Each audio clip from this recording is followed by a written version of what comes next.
Hello and welcome to American Heron Wargaming. This is a crafting report about a project that I finished up recently and I'm quite proud of.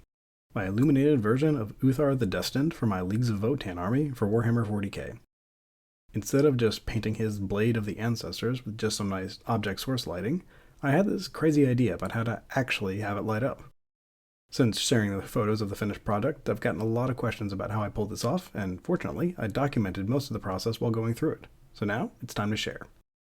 Earlier, I posted a video about how I also lit up my steel lad model from Mr. Modulorca, and this is similar, but it actually goes a bit beyond what I even did for that one.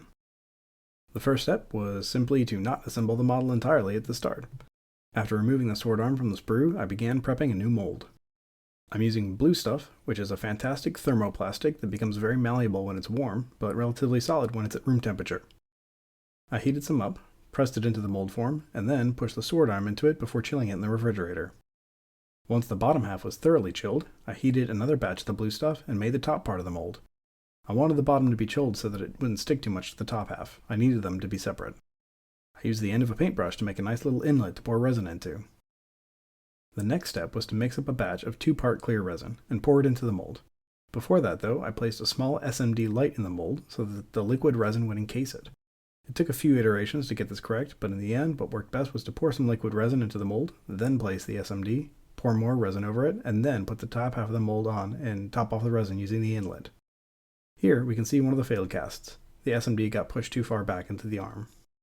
The light works, but it's the arm that's lighting up, not the blade of the sword. I tried covering the arm in a metallic primer, hoping that would seal up the arm section and reflect the light out of the sword end, but that was a dead end. In the end, success came just from laying the SMD down in the right spot during the cast. Once I had a cast I was happy with, it was time to get it integrated into the complete model. Uthar's chest cavity is fairly empty, which was handy, but I still had to carefully drill holes down from his hips through his feet in order to run the wires for the light.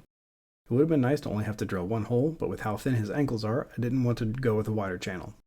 There's no real useful advice I can give about how to drill these holes accurately, just that you need a good eye on it and to go slowly. The arm was secured in place with some green stuff and super glue.